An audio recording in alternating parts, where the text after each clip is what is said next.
briefly, I'm Cheryl Welsh, and I run the human rights organization mindjustice.org, and I started the organization back in 1996, and it's a human rights group to advocate use of weapons at the brain and nervous system. And so that's where my interest lies in this issue. And I had contacted, I'll just briefly mention that I had contacted Elizabeth back in 1997 to do a report for mindjustice.org.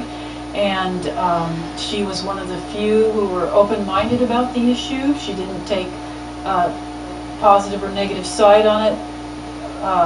When I contacted her, she saved her opinion and took an open scientific view of what I was asking, and conducted a report for mindjustice.org, and I'm really grateful for that.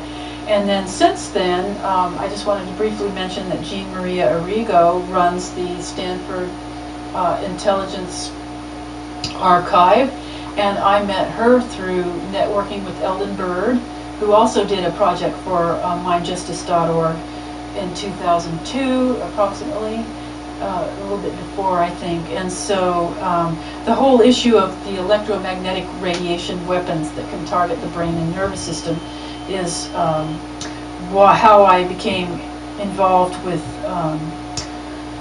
this whole issue, and why I'm so interested in talking to Dr. Rauscher today. And you know, it's just such an opportunity. I just have to say briefly that there are so few open-minded people, and people who have the background that goes back the whole history of electromagnetic radiation, bio effects, the health effects, and I'll leave that for Elizabeth to talk about. So maybe you want to just say something briefly. Thank you very much, Mike and Cheryl. I appreciate that. I had gotten interested in non-union bone fractures and healing, and was aware of Robert Becker's work, and Ross Adey.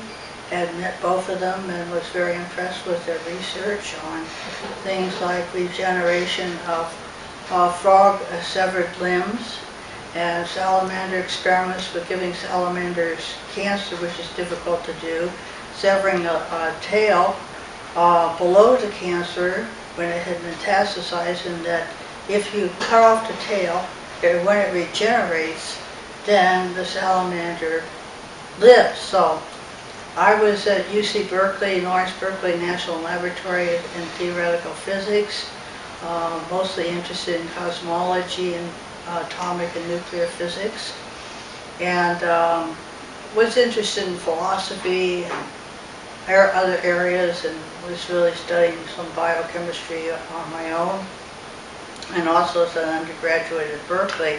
So this intrigued me when I heard Robert Becker's work and him giving a talk about how to cure cancer with basically cutting off the salamander's tail. And I thought to myself, you know, if you catch cancer, do you cut off your little finger? Because I haven't got a tail, so I can't do that part. But I just got very intrigued with this. This was in the late 70s and early 80s. And then through Andrew McCroskey of Ottawa, Hull, Canada, I was introduced. I came back from Africa, changed my plans of going back to the Bay Area where I was living and had my lab at the time, and was introduced to William Van Bice, who later became my husband of 20 years, my co-researcher, co-patenter, co-writer of papers and everything. And he had done some experiments, and he knew about Robert Becker and Ross Adey and Andy Bassett and all the different people that had done research in the area, Fry, and there's just a whole group that had done some work in the 70s and 80s, and some of it being replication of work done in the 30s. So I got together with him, and at the time he had done some experiments of RF effects on human brainwave changes and cardiac changes, EKG and EEG. And he had started out as a skeptic to prove his then wife wrong, who she later divorced him. But she said there are effects, and he said absolutely not. There's no engineering. He was in bioengineering and electronics. He said there's absolutely no effects. I mean, and so he had already found out there were effects from continuous wave RF that would flatten alpha. In some cases you can enhance alpha, which is the frequency of quiet awareness and meditation, and also when you're asleep and dreaming. So I went up to his place in Portland, Oregon, and I was a skeptic but open-minded. Both of us were. So he had just found out there were effects. And I found out there were effects too, because he used some of his instrumentation on me, and I would say had very serious, in this case, negative consequences, which were more or less reversible. We always argued about that. I said, I don't think it's completely reversed, but I realize this is a profound discovery. I mean, the salamander work, non-union bone fracture, healing, wound healing, ulcerated tissue healing, and most of the work in that area was done by the Russians. And the reason it was done by that, because during World War II, when the Russians became the Soviet Union, were dividing up the researchers from Germany, the U.S. under Project Paperclip took most of the people into the V2, and the Redstone became the Redstone Arsenal. So they took those people to the United States, but the ones that were doing electromagnetic experiments on the Jewish prisoners in the concentration camps were taken to the later Soviet Union. So their research in electromagnetic effects in biological systems, and particularly the negative effects, were studied in Russia under the Soviet Union, now is Russia. And there were people like Larissa Velenskaya that defected from the Soviet Union and had done some experiments. And there were things like, she hadn't done these experiments, but they did evoke potentials, like they would take a mother cat and take her kittens in a submarine, and as they kill them to see what their evoked potential or non-local effects of awareness, is whether you could enhance these effects with electromagnetic fields. And I met 6 of the astronauts and 1 cosmonaut, and through his translator he indicated that they were doing experiments on affecting consciousness and actually to enhance enhance their soldiers. And I came across, when I was in Madras, India, some research that was being conducted in India, funded by the Soviet Union, to look for effects on treating frostbite and things like that for soldiers, so to enhance their biological functioning as military men. Now there's another side of it. It's much easier to find negative effects. There's really 3 things. There's positive effects, there's neutral effects, which a lot of electromagnetic fields, like if it's a complete sine wave, the body doesn't see that. It's when it's rapid changes in the field that it sees it. And of course negative effects. Now it's easier to find the negative effects. There's more of them. But you can find the positive effects. And the way it is it's like too much salt. If you get too much salt, you get sick. If you don't have enough salt, you get sick. You have to have just the right amount. So you really have to have high specificity of electromagnetic fields in terms of their waveform, intermixes, intensities, field forms, electromagnetic or magnetic, electric. And so it's very, very important to be very highly specific to match the biological informational processing of the human body. Did you happen to, do you know any of the paperclip scientists that did work in Russia? That defective? Not directly, no. Oh, okay. That's No, very interesting. I had not read that. Larissa knew some of them. Very interesting. But in a way, I think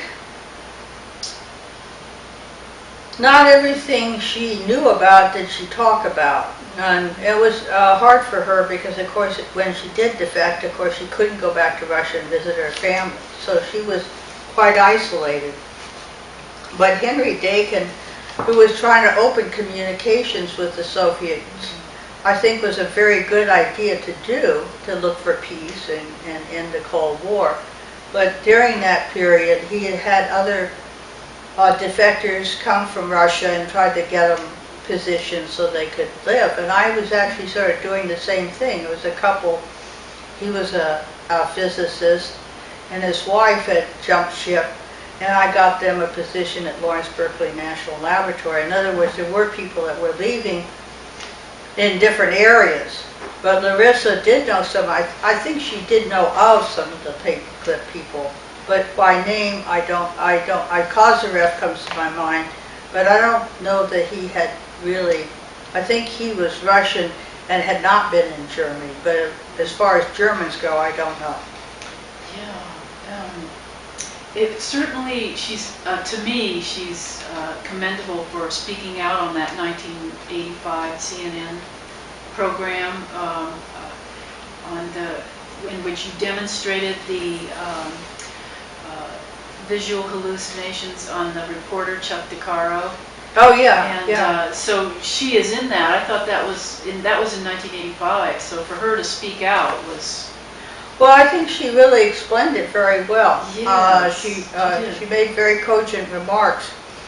I had met Chuck DeCaro through starting the International Tesla Society on the 100th anniversary of Tesla coming to the United States, which was 1884. And Chuck came to the first meeting in Colorado Springs, and we had about 300 scientists and interested people. And so then Chuck wanted to interview us, and he had done, I think he had worked for an Army newsletter, the Army Times, comes to mind, I'm not sure that's the name of it. But then he came with his doctor and camera team. But Bill and I had done ELF, or extremely low frequency, from about 1 to about 300 hertz frequency effects, again on brainwaves and cardiac system, and found actually back in the early 80s and late 70s that you can enhance cardiac functioning with a completely external pulse magnetic field. So we were again looking for the positive effects. But we had incidentally found that certain images can be injected into the brain.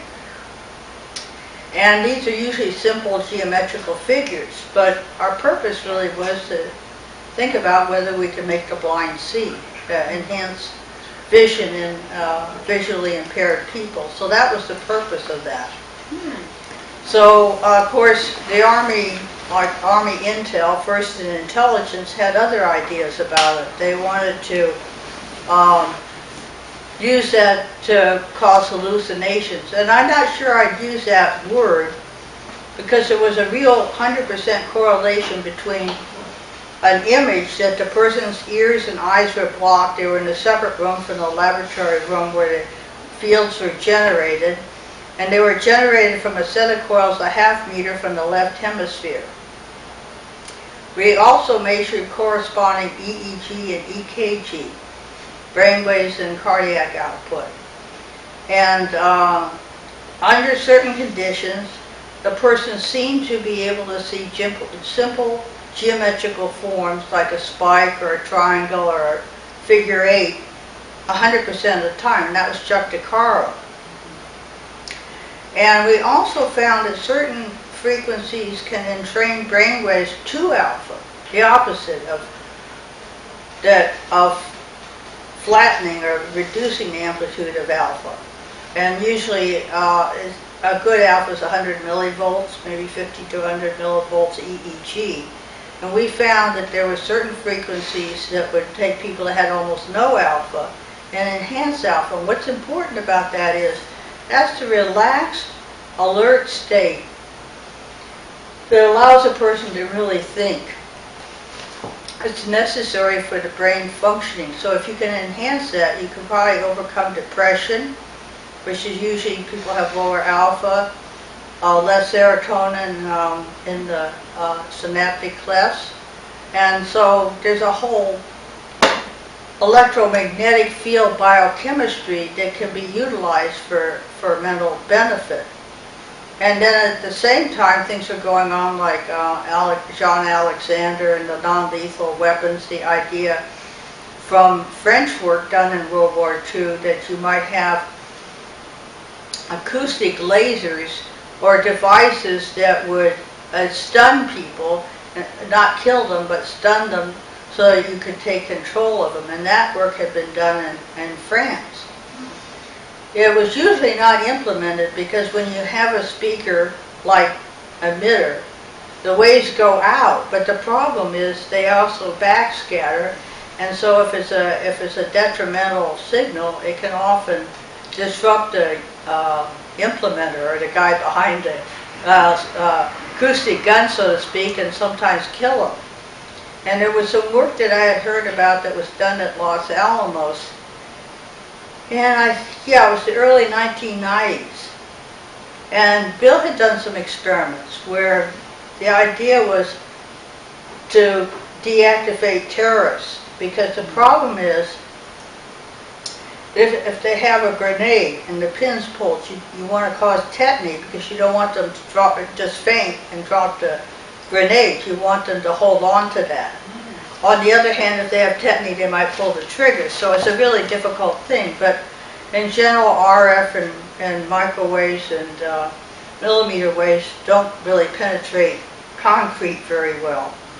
They can better now, but in those days, in the 60s, 70s, 80s, that period, they couldn't so well. And the idea was to see if you could deactivate terrorists through different media at a distance. Now, most of those experiments failed. A few succeeded, but most failed, and they were through air, not through a media, solid media. But some people at Los Alamos got interested, and they would phone up Bill to ask how to do it. And he would start telling them what the theory behind it was that I had developed on soliton waves and how the beam is recohered. So I felt like kicking him under the table and telling him to shut up. But actually, he would, I would say, the way I interpret it was blab, but he never told them enough. And apparently they did some experiments and they failed. So I don't think that was ever implemented. And I'm not sure what I think. I mean, it's difficult because in some cases you want to prevent, in those days not everybody was taking their shoes off and getting searched at the airport. No one was doing that. So you had the hijacking. So you want to prevent that. But on the other hand, I myself personally don't want to be involved in the negative side of this. I want to do enhancing biological systems and enhancing life. Yeah, and well, Dr. Becker commented on that 1985 CNN tape, and he felt that your experiment he cites you in his book and explains that about the analog and the digital. It's a little complicated to just. But he had a theory, a general theory that that could explain how it worked.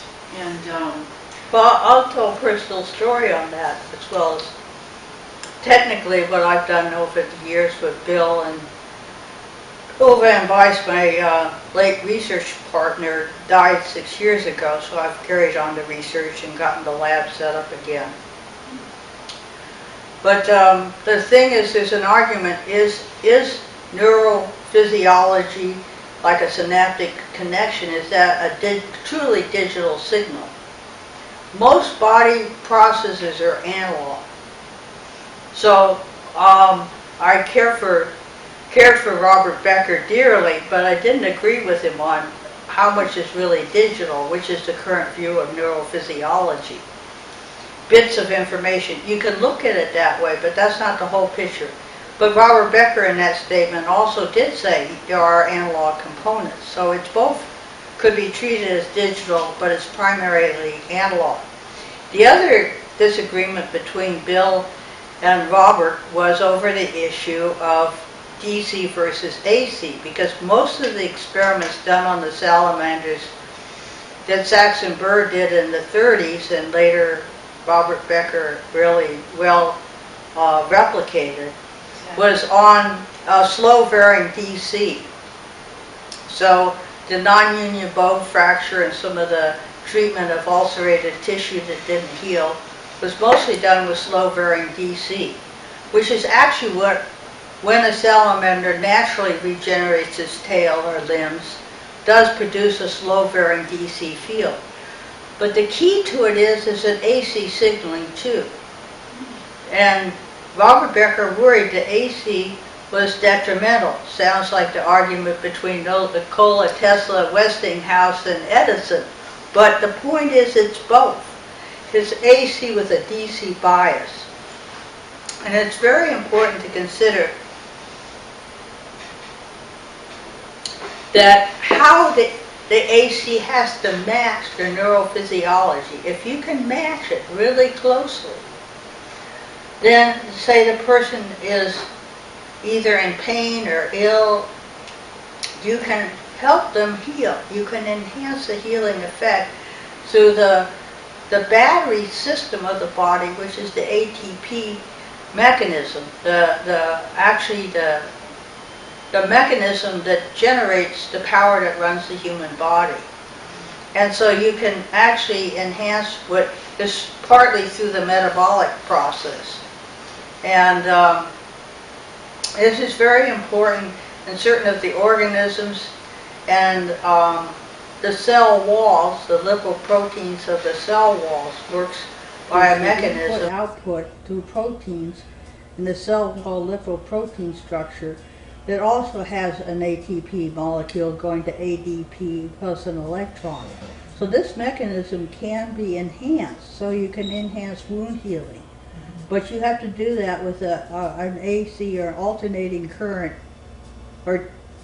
which could be produced by an induction from a magnetic field inducing the current flow in soupy tissue. And this has to have a DC bias. It can't be unbiased because the body is biased.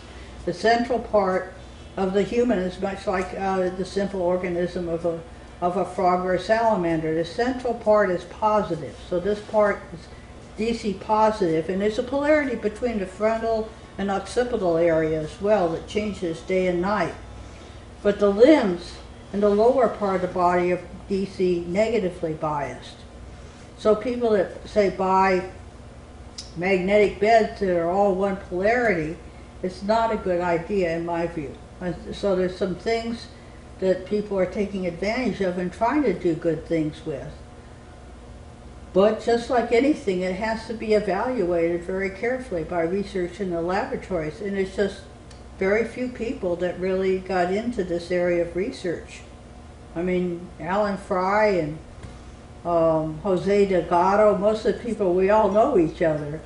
And most of them are about a generation and a half to 2 generations ahead of me, so they're not around anymore.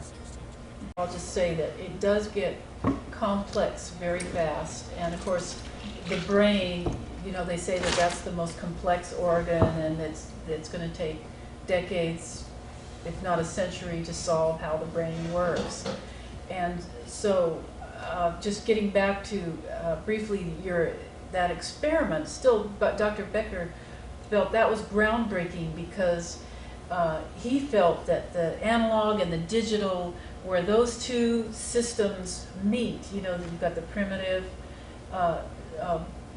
electrical system of the body, and then as evolution evolved, and then I'm not explaining it well, I'm not a scientist, I have to say, so you'll have to correct me, but just I'm quoting from Dr. Becker's book, because his whole book, Cross Currents, really does press the idea that the merging of this analog and digital system is could be where consciousness, where you could study where consciousness lies, and your experiment, he felt that that could be at the merging of those two electrical systems of the body, and that's where you would find all the memory, learning, find out how the brain works.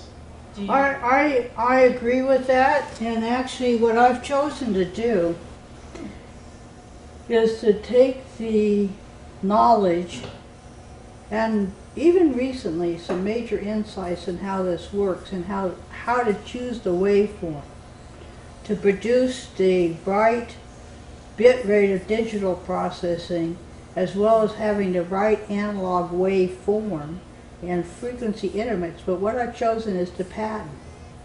And we have 4 issued patents. I have 5 now because one is issued on November 22nd. Haven't got my copy from the patent office yet with the red ribbon on it. But I chose the patent for several reasons. One is the patent law does allow me to have certain protection over that knowledge. It's not just thrown out there, that actually I feel it needs to be used responsibly, and I hope to have some control over that. I didn't exactly patent the human body, but I patented some aspects of how the brain, the CNS, the central nervous system, the peripheral nervous system, the sympathetic and the parasympathetic nervous system works in conjunction with the hemodynamics of the blood and the piezoelectricity of the bone. These all work as part of the harmonious action of the analog digital processing, and they're all interconnected with the immune system, and so there is a whole possibility of enhancing health. Most of what I've looked at is treating osteoporosis, treating pain, treating current injury, shock, wound healing, but I see the possibility of even electromagnetically treating diseases like diabetes, both type 1 and type 2 diabetes. I know that the type 2 is probably, in other words, to find out what the characteristics of the pancreas are. We can build and construct, and we have, and we've done FDA trials on both the pain reduction, objectification of pain, and also on a completely pulsed magnetic field external pacemaker. There's no implanted electrodes, there's no causing of necrosis of the tissue, no lithium batteries blowing up. And so there's a whole revolution. And it's sort of cyclical. I found that in many fields, that it's sort of cyclical. And I think we have a great opportunity to look for the positive benefits. Now, could we construct power lines that would heal people? Probably not necessarily a good idea, because I think the person has the right and freedom to go get a treatment, and they may not want their power lines to do anything but to carry power. So that gets into that aspect of it. Are the power lines a problem? Well, in general, if they carry complete pure sine wave, they're not. It's only when the power lines are not a problem if they carry a complete pure sine wave. It's when they have spikes, transits, rapid rise and fall times on the waves.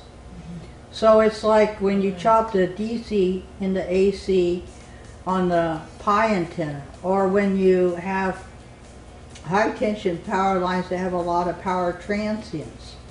It's called dirty power when it's not a sine wave.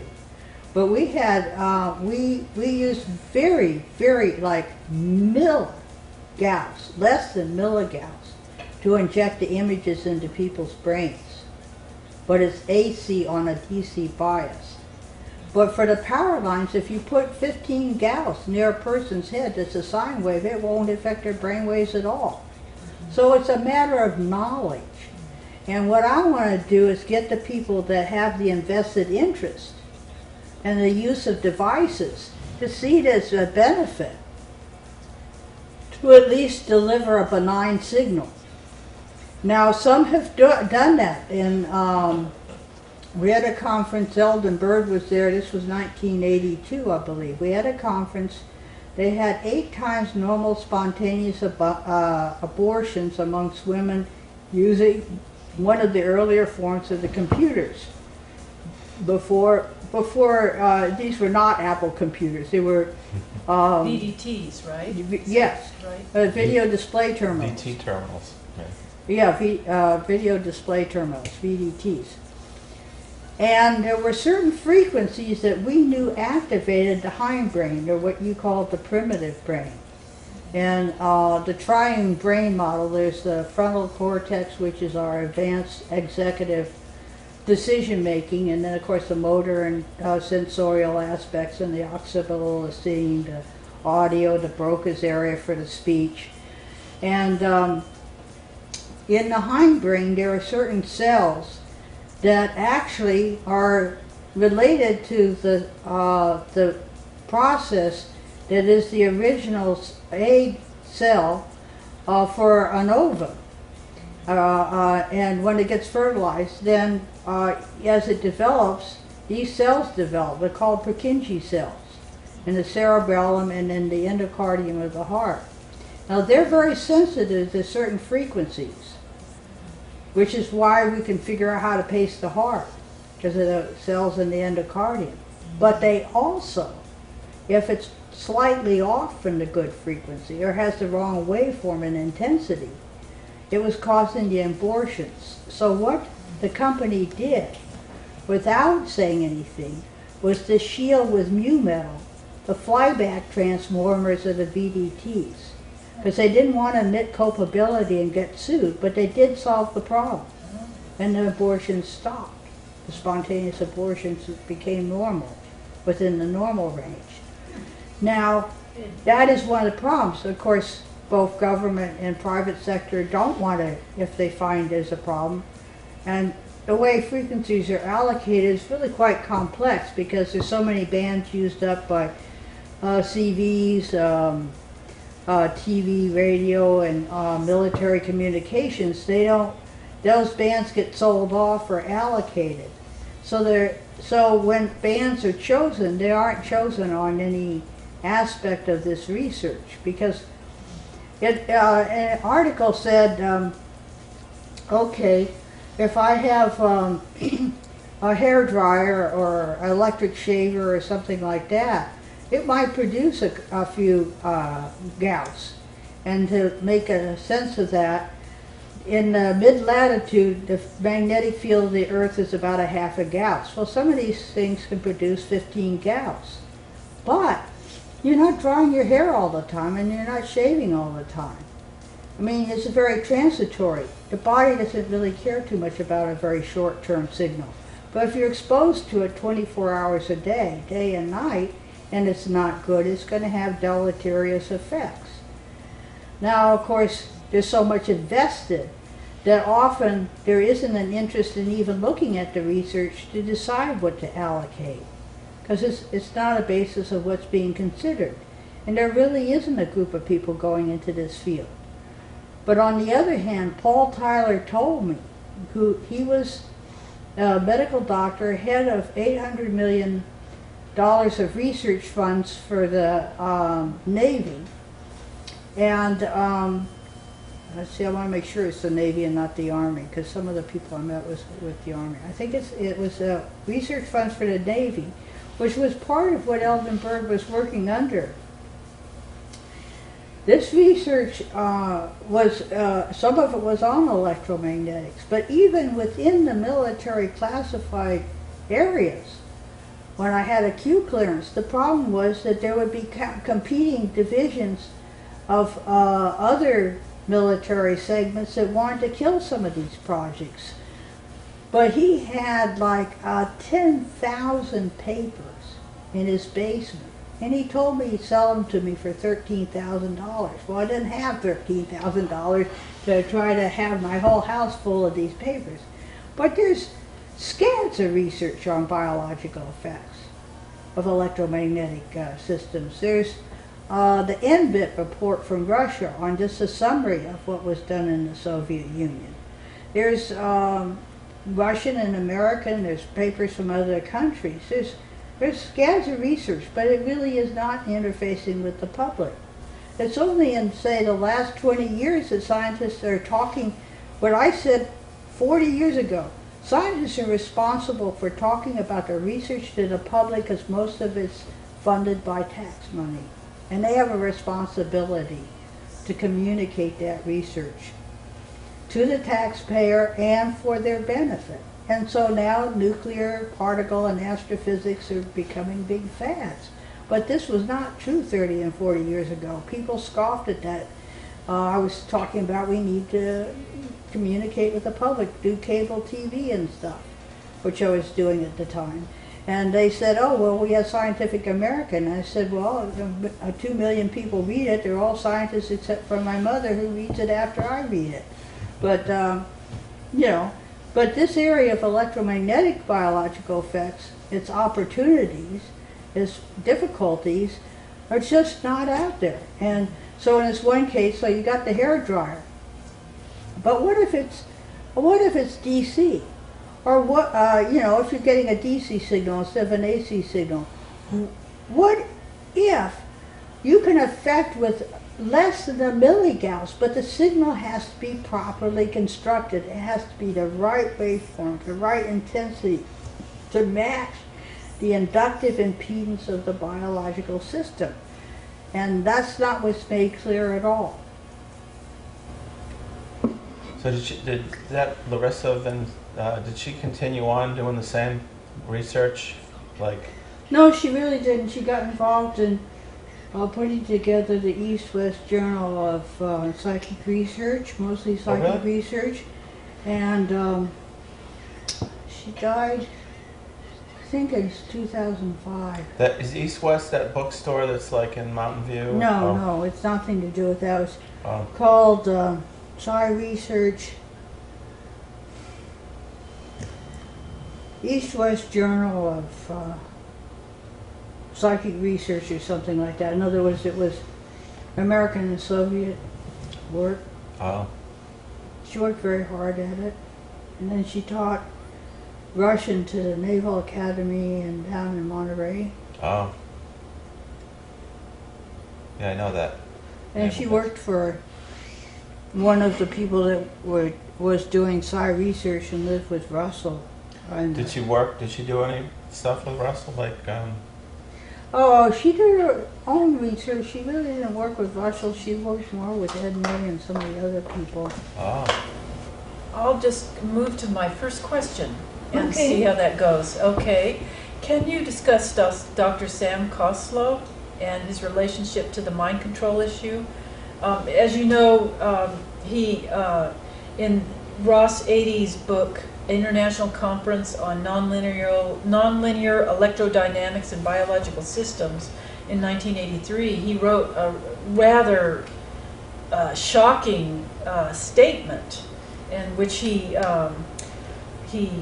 recommended a government-sponsored effort, as Einstein did when he wrote to President Roosevelt to build the bomb.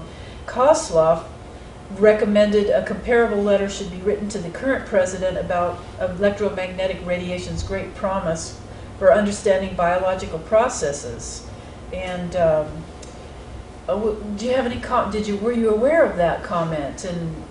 Very not. Well, the Einstein comment, really what it was, there was a group of scientists like Otto Hahn, who was one of the main people that developed the idea of fission for the bomb, and he left Germany before, as Hitler took power.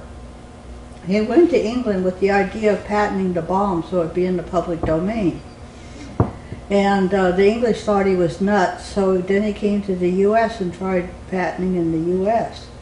And he did not get a patent on the bomb because, of course, a group of scientists came together with Oppenheimer and Teller and so forth, who decided the bomb should be classified. It was really Ed Teller that classified it. He said it may destroy science, but we need to classify the bomb because the Germans may get it. They were worried about the Germans getting it. And of course later the Soviets. The letter was to say, about the use to basically realize that nuclear and atomic bombs were dreadful weapons and should be controlled. Well, that's what he is saying, is another letter should have been constructed. One was to go ahead and build a bomb, and the idea here was that there should be, this is a terrible weapon, and then there's a group of people that wanted probably to develop mind control weapons, and then of course there was those that opposed the idea, but not really very many. Very few, because they weren't really involved with the decision-making process. But as I say, since most of the scientists that had done electromagnetic experiments on the concentration camp people went to the Soviet Union, so there really wasn't that many people under Project Paperclip that came to this country to even talk about making electromagnetic weapons. Well, tell me, I'm just so curious, why do you think Dr. Adie included this in his book? I mean, it's a whole chapter. I think it was really because Adie background, he was an amateur radio operator, so he knew a lot about RF, radio frequencies. And I think he included it to say this is really a very important field, and very important considerations need to be made that have to do with ethical considerations. So did Robert Becker, so did we. That research has to be done.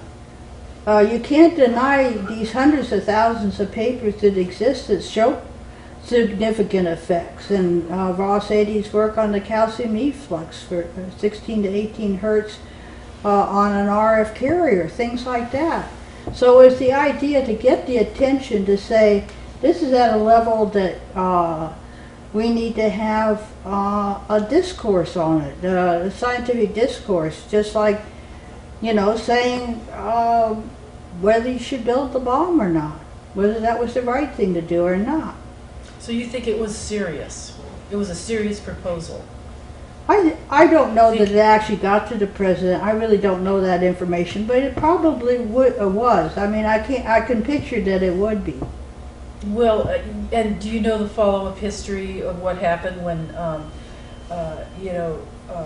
Kozlov was then in 1984, 1 year later, he was on the BBC documentary Opening Pandora's Box, and David Jones interviewed him, and he did a 180-degree turn in his stance. It was like he had never even written this letter, and he basically said, there are no weapons effects. Well, now, there was Project, you may have to remind me, there was Project Pandora, which was the radiation of the U.S. Embassy in Moscow. Right, right. And that was called Project Pandora, and the U.S. detected the signals coming in through the building, which some of them were RF, so you could probably shield them with a Faraday cage. But the point is, the Russians, or the Soviets at that time, denied doing this. But the U.S. people had evidence, and people were getting sick, they were getting cancer, heart attacks, the incidents, and they had actually hazard pay. See, later they denied that there were people that got sick in the embassy. But the point is they had hazard pay, just like going to the moon had hazard pay, so there must have been a hazard. Now, whether the hazard was just electromagnetic or whether they get kidnapped or something, they could argue. And it's really an unknown, because it is classified, some of it has to be a guess. But I do know people that took a 180-degree turn on some of these things, and I know why. Because when you, on the Capitol stairs, I won't say who did it, but a very high official threatened that if I talked about my own research with Bill on TV or radio, which we had, or any public arena, that would destroy our work and our life. And there were a lot of contracts I had that went sour, because I had had some very good contracts with NASA, Navy contracts, Air Force contracts, and so forth. And also in the public sector, at the university and in industry. So if someone threatens, like Carter with, was it Carter? No, it was Ross Perot. When he, for 6 weeks, he stopped running for president because they threatened his family, it was claimed. Well, yeah, if my family's threatened, if their life is threatened, I'm going to wonder about that. Now, who did it and whether it's true or not, I don't know, but I do know they do threats. If you can't blackmail them, threaten them. You know, that's one of the techniques. And you know, just from my looking at this whole issue and the history, it seems like the 1980s were like a real critical time where the unclassified, the promising research just died, and and like Eldon Bird said, it went black in the 80s. He said in U.S. News that his research, they defunded it, and he later found out that it went black. It was classified. Now, what happened was, at the time, he was a civilian employee for the Navy, and he was buying Bill's contract monitor. We got married in the beginning of 1984, so we were working together, but he was in Portland and I was in San Leandro in the Bay Area. And his wife had divorced him at that point. And so we were interested in Tesla's technology and a whole bunch of things that were common interests. Now, when we were not only generating fields, but making measurements of natural phenomena. I mean, just what does nature produce? How does natural frequencies affect us? And they do. Solar coronal ejections produce heavy particle proton interactions with the ionosphere that produce a 9.41 signal that then trains into alpha. Makes us relax. And people sometimes fight it and try to remain in beta. But it's our connection to the universe, our connection to nature, to me, is from a personal or philosophical point of view very important. Also, it would enhance finding those positive fields that we evolved in. Now, there was a guy with the Library of Congress who was a CIA guy for 30 years, and he's not living anymore. I don't know what to mention his name, but he's well known amongst this group. Chris Dodge. And he was part Seminole. And of course the native peoples had trouble with alcohol. But he would call up, like, well, Eldon did it for another reason. He'd call up and tell secrets to kind of, you know, just for the fun of it. I got a secret like kids do, and blab. And I asked some of the two-star generals what they thought of that. You know, what all the stuff that Eldon would go on for 3 hours. You figured you were stuck for 3 hours with Eldon and 6 hours with Chris on the phone. But, and that would be a long email. Yeah. But, and they said they wanted, in a way they want, because they tapped the phone, then they'd find out who Eldon was talking to and what those people usually were pretty good scientists, what they thought of various things. So, I mean, I got questions like, how do particle beam weapons work? I had no research on particle beam weapons, but I did know particle beams and air and plasmas and ionospheric windowing. So, you know, I got a lot of weird calls in the 80s. But the thing is that it seemed like there was, like in one of the briefings I did at the Pentagon, which was under this Navy contract with Eldon as a contract monitor for me and Bill, I had come back from Africa and I was to give this talk, and my suitcase got lost, so I had to work all night making the talk. And there were 2 stars and, you know, pretty big guys in there. You know, one of those rooms where you have to sit very still because there's an acoustic sensor. If you move, you know, it sets off an alarm and stuff like that. And you have to be escorted to the bathroom, except the guys didn't go in, which was nice. So some of it was kind of funny from the point of view of being a woman in this field. But a guy was sent in to lambast me and Eldon's project to kill it purposely. And he started, every time I said a sentence, he would interrupt and say I was wrong. And I thought about it, and I was tired. It just flew all the way back from North Africa. This guy's, wrecking the lecture, and I spent all night fixing it, and so I just thought about it, and I went over and stood behind him, and I told him, I leaned over to him, and I said, "Shut up.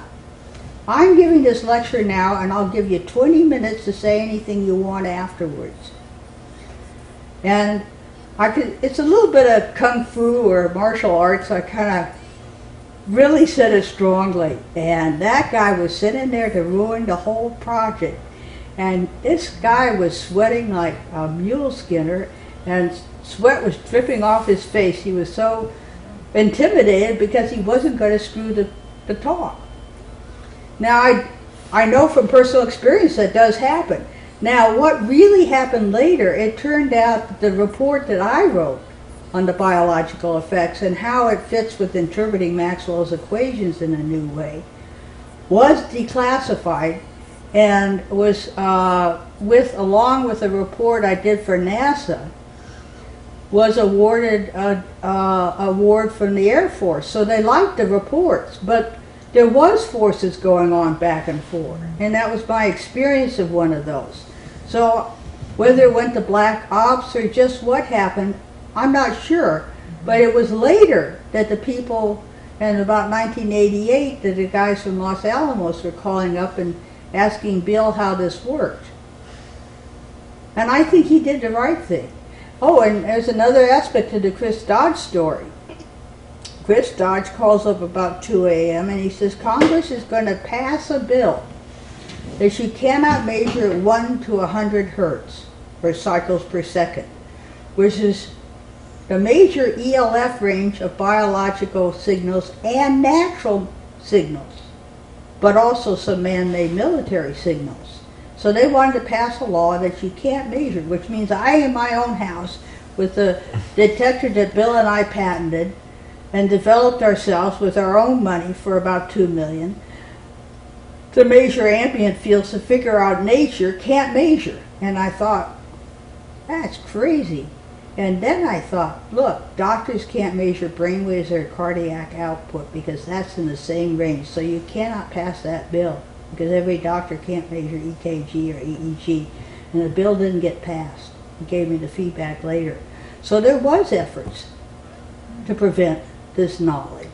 Now, how, and then the film that you talked about with Chuck DeCaro, Ronald Reagan reviewed that for 10 days in the White House. So they took a lot of attention to that. And we did get some feedback, but there was all kinds of Army promises of funding, but it never came through. And actually, I wanted to make sure that I never did anything that was even construed in any manner that could make a weapon. I really didn't want to do that anyway. Bill and I decided that maybe dealing with the terrorist problem and hijacking, which was a problem in those days, might be an okay thing to do if it was controlled. But you don't have control over it, so I didn't want to be involved anyway. So maybe that statement is correct, that it did go into black ops. I don't know, but yeah. Robert Becker would talk about this too. I mean, we'd have long conversations about who was ahead, Bill and me, or the military industrial complex. And actually, I knew enough and could read enough within the published papers to sort of realize they hadn't caught on to some of the clues. Now, how much did they know? How much is classified?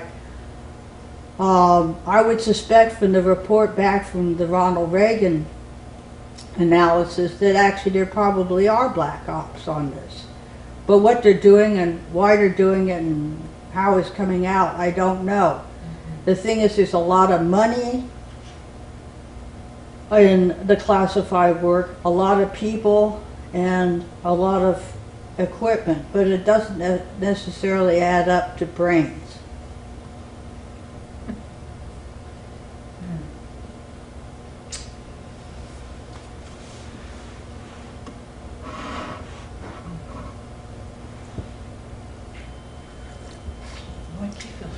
Oh, I had a question. Dr. Bird told me that the CIA gave him the Leda machine to evaluate, and he gave it to Ross a day to do some analysis on it. And I was wondering, have you ever seen the LIDA machine? Yeah, it's a LIDA machine. LIDA. I'm bad at pronouncing things. Ross 80, I was down at Ross 80's lab and he was generating data from the LIDA machine. And Loma Prieta? Loma Linda. Loma Linda. That's right.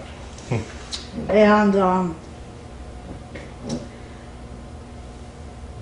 it's one of the parts of this is the way the signals displayed is important, and it seemed to me that what I recall, because he did give me copies of some of the data he generated, that was in the RF region, in an area region of measurement that I was personally not familiar with. I hadn't done experiments in that region, and the signal data didn't really give me enough information on it, but I actually saw a LIDA machine in Minnesota at a museum.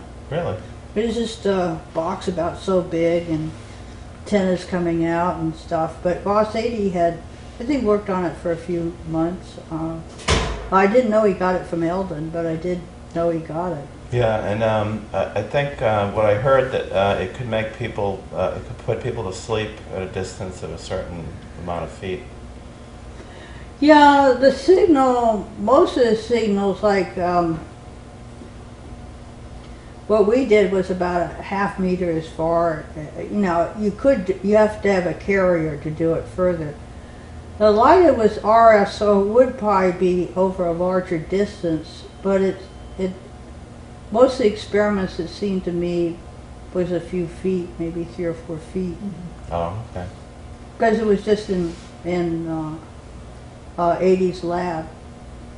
And then related to that, did you know Stephen Possony, the Stanford University Hoover Institute Fellow, who was called the intellectual father of Star Wars, that in 1983 he wrote in the Defense and Foreign Affairs article about, I'll just read briefly, suppose it becomes feasible to affect brain cells by low frequency waves or beams, thereby altering psychological states and making it possible to transmit suggestions and commands directly into the brain. Who is so rash to doubt that these technological breakthroughs would not be put promptly to PSYOPs use? Did you? Well, I was familiar with, when I was at Livermore Lab from 66 to 69, the beginning of 66 to 69, I mostly worked on plasma physics and nuclear physics. I had gotten a clearance, but I said I didn't want to work on any military apps or anything that would be harmful. I didn't necessarily, I didn't disapprove of the fact that, you have to defend yourself, but I just personally didn't want to work on weapons. But let's see, the question was, so I worked with Ed Teller for 6 months on an astrophysics problem, completely non-related to anything military. But then after he left the Livermore Lab, he went to the Hoover Institute. And that's when the SDI, or Star Wars, got promoted, because there was an X-ray laser at Livermore Lab that was about 1 or less % efficient, but it was built up as being able to build a protective shield against ICBMs, or incoming missiles. And that whole thing got rolling, where a huge amount of money went into people making beautiful graphics, and I'm not sure there was any machines behind them, but I was asked to work for Hughes Aircraft on plasmas, but it was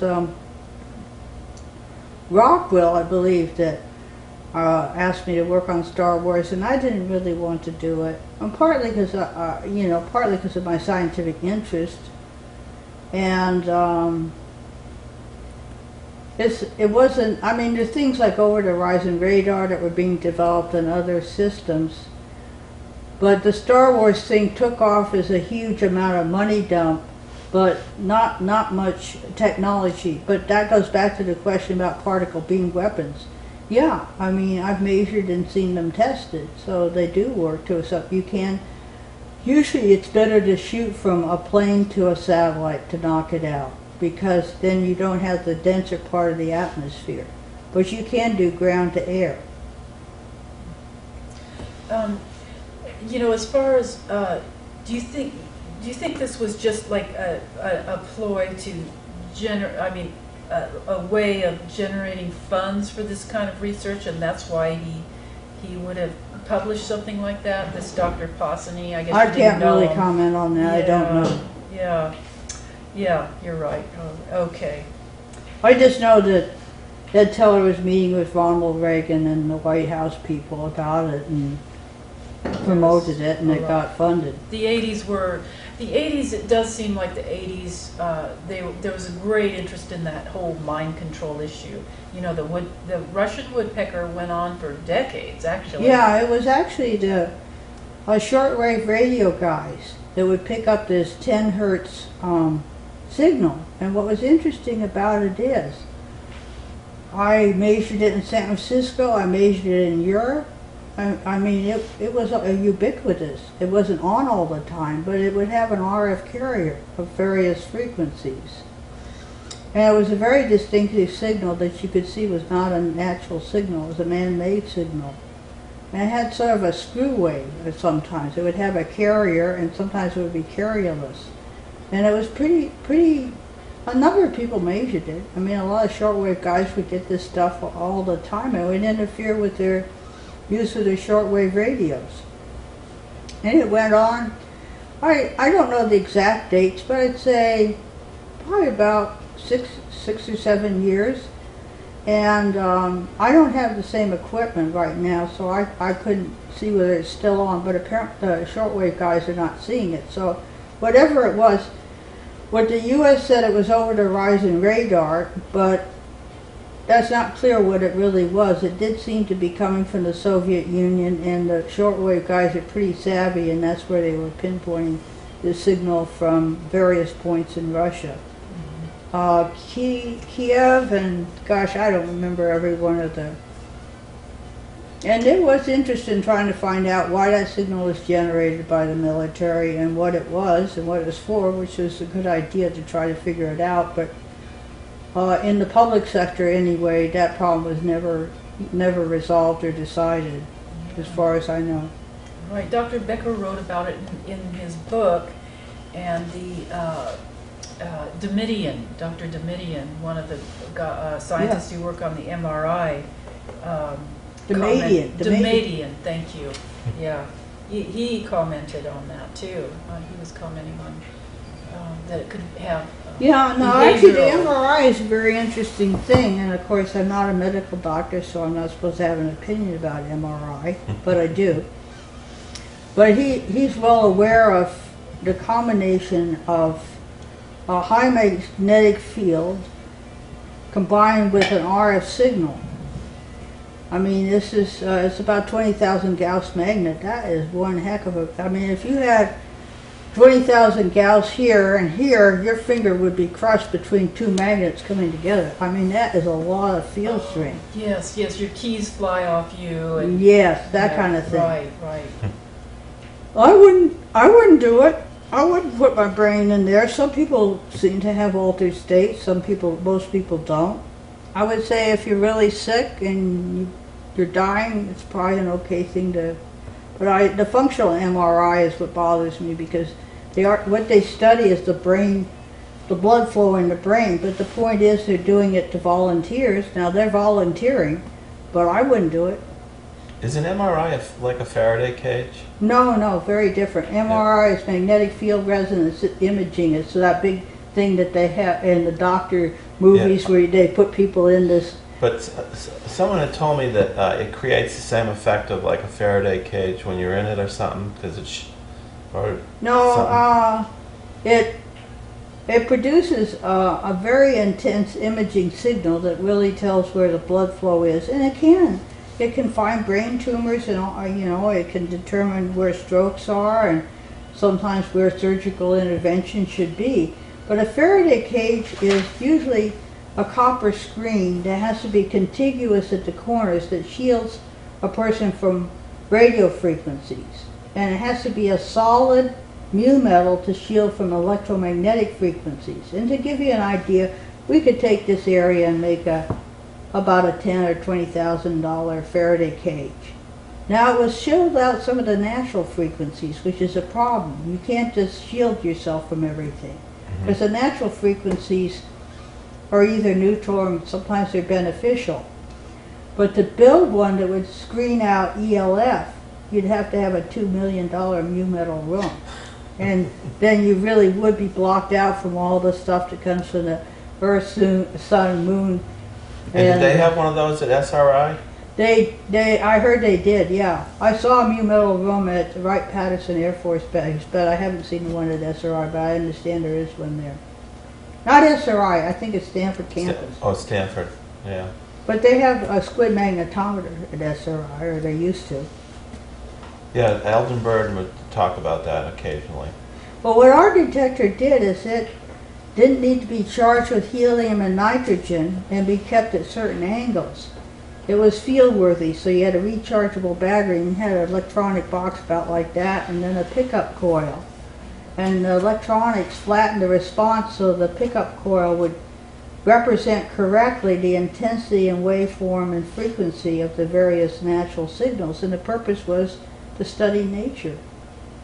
But a squid, I don't know what they go for. I think they're about $500,000 a pop now. You're getting cheaper? Yeah, I know I've heard $1 million, but it depends on, whether you're getting a Rolls or not, or Viewey. Well, while we're talking about MRIs, I want to mention the physicist Freeman Dyson. I wanted to ask you a question. Had written that, would you agree with this, or can you comment on it?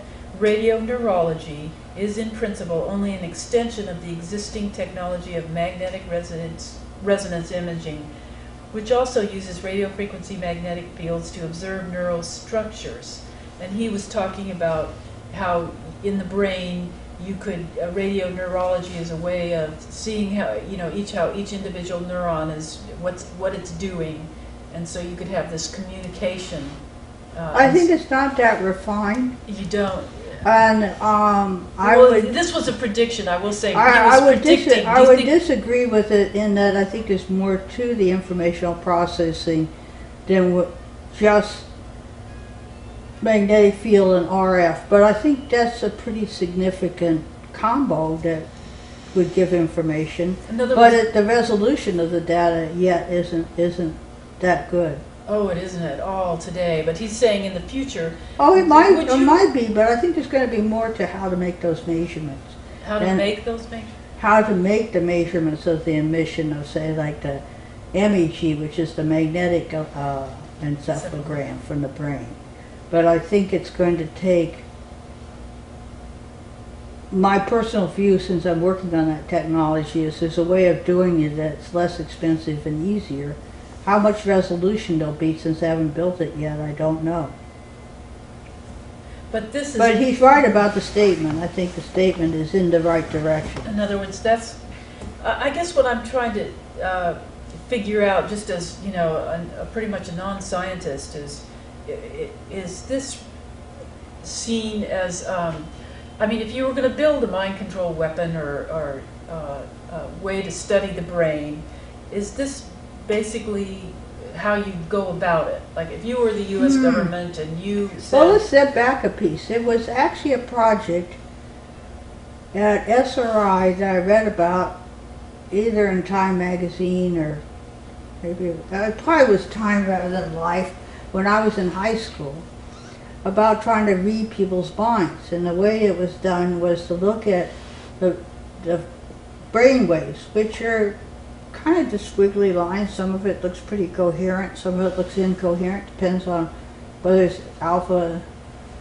or beta or delta or theta waves and where you take the pick off of the electrodes. But they were going to see whether if a person thought yes or no, whether they could tell from the brain waves what word they were thinking. And they got one person that they were sort of reliable on, but they couldn't do it across people, because the brain waves were enough different across people to not be able to read the words. And I think the project was stopped, but it was the first attempt to directly use an instrument to try to read a person's mind.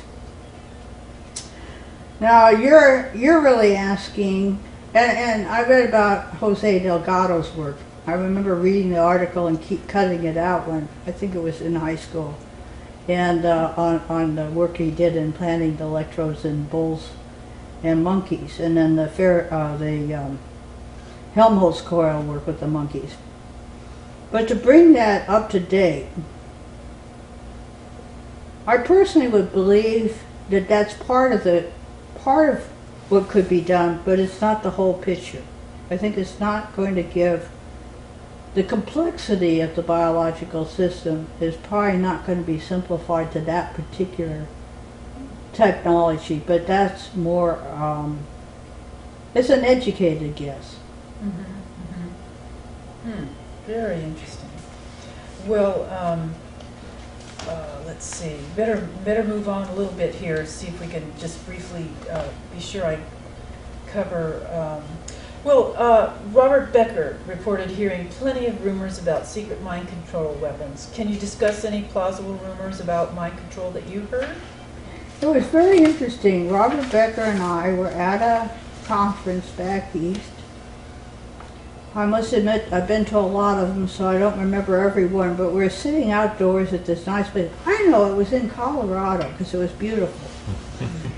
Mountains and everything. And we were talking about this, and the conversation was around the issue of whether the government knew more than Bill and me, or Bill and me knew more than the government, or how much Robert Becker knew and didn't know. So it was really hypothesis. Right. He said he guessed with all the power of the government they knew more than we did. But I think there's a difference between thinking with big grants and thinking carefully. And I don't know the answer. Don't know the answer. Yeah, because he really does go into his book about...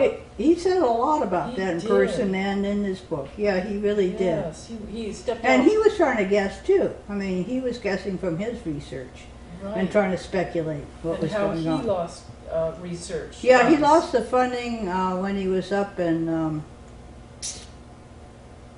what's the name of that hospital? I actually made a note of it somewhere. But yeah, he had lost his funding too, you know, I mean. I know. And at the time I was sort of a junior person, so I was surprised, you know, he'd call up and quotes cry on my shoulder about losing this big amount of money, and man, I had never seen any money like that from my lab. But it was unfair, it was unjust. It was. Syracuse Medical Center, that was it. Ah. I had a question. You know Bob Beck? Mm-hmm. Have you ever worked with him, or?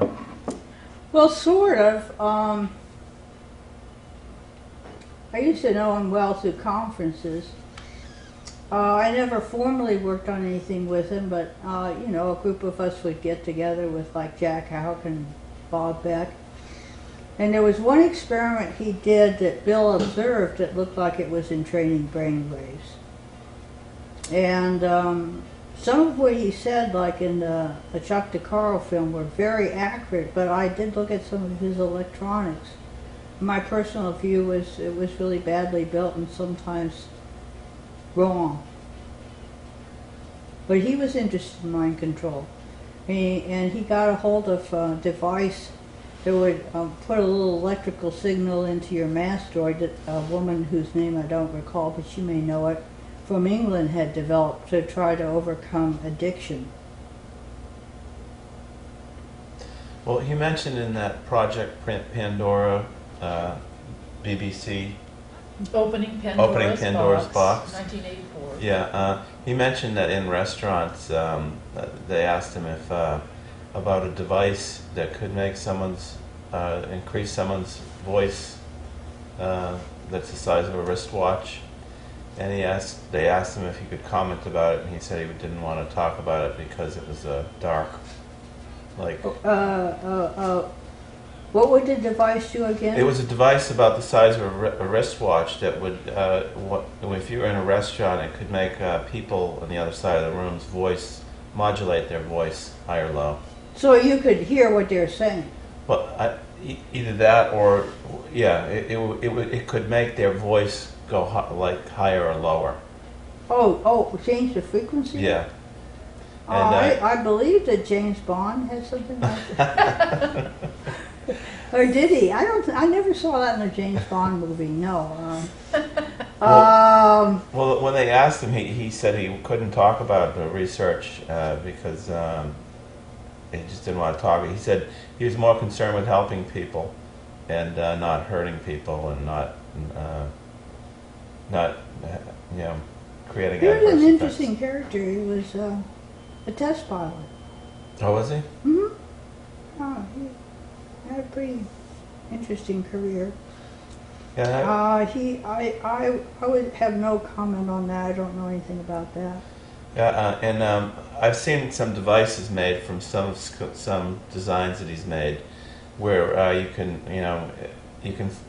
It's a radio frequency device that you put into a room, and you can set the frequency, and it would just make you feel more relaxed at certain frequencies. Well, there's a device the guy that worked with the CIA had, and this was obviously a very nefarious device. What it did is if you had a waterbed, it thumped the waterbed at a certain frequency. So it would step down from about 9 hertz to about 3 hertz, which is sort of like stepping down from being relaxed and awake to being in deep sleep. And I tried it. And I'd say, I didn't go to sleep, but I felt more relaxed. You did feel more relaxed. I don't know if that's the technology we're talking about here, but probably not. I believe, yeah, I think theoretically and somewhat from my own experiments, you could build something that would enhance, overcome insomnia, enhance sleep, as well. Whether it would put a person to sleep that's not wanting to go to sleep, I have not heard of anything like that. I wouldn't doubt that somebody might be trying to make one, but I haven't heard of it. Yeah, and your husband had on the CNN show, he had mentioned that he could make a box a certain size that would handle like a whole city block. Take care of a whole town. Yeah, and can you talk about that at all? Okay. What's interesting is Playboy had an article in it that claimed that I said that, which is false. So I wrote them and said, I didn't say that. Bill said, I said that other guy said it. Do you want to know whether it's possible? Yeah, well, I was just wondering, like, the answer is, I do know certain frequencies that will alter people, not necessarily in a bad way, but you could probably take care of a whole town. You certainly can take care of people in the vicinity of a restaurant. And what would the characteristics of the device? Would it create the same effect for like the whole crowd? Pretty much, because Bill and I, he did some experiments. He would do them on me, but he did them on other people too. And basically what he was using was a device that would enhance your happiness. And and certain other aspects of that. Yeah. Not wild sexual orgies, if that's what you're thinking. No. Mm-mm. Well, like on the CNN program, you mentioned that it was from Russian data that you made this. In part, but that was only one part of a huge puzzle. And it was some Russian data that was in a book published out of Poland, and then there was another, so I can remember the book. There are two key books. Preston is the author of one of them, but I don't remember the title, but it's on electromagnetic fields on biological systems. published in the late 1970s or early 1980s, and then there's a Polish book that actually someone unfortunately stole from me, so I don't have it anymore, so I don't know the reference. But there was some Russian work on what would really reduce pain, but it was just very, about maybe 20% of the picture. But the idea was to maybe do electroanesthesiology, but there has to be more to it, which is in my new patent. Well, your husband said that the parts, the components, you could just get off the shelf. Pretty much in for any- Radio Shack, which Yeah. is what he said. Yeah, but that was when Radio Shack actually sold some chips. Now they sell Tinker Toys and kid stuff. But I'm talking about classical Radio Shack. And that was when the interview was, actually you could still get some good stuff from Radio Shack. So yeah, pretty much, well, a few of the parts you'd have to make, you know, like a copper shield and for the device and stuff like that. But basically pretty much Radio Shack parts would do it. With a few stuff left in your shop, you could affect at least a restaurant full of people. As far as taking care of a whole town, that adds another aspect to it, which is a carrier frequency. And so that we didn't do that experiment, nor did we build it. But I think it's quite possible. It takes some diligent research.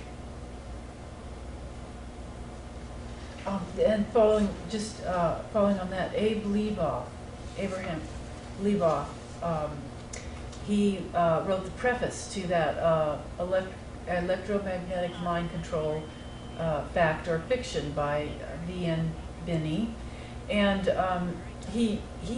both he and Becker discussed two frequency ranges that were militarily that would affect behavior.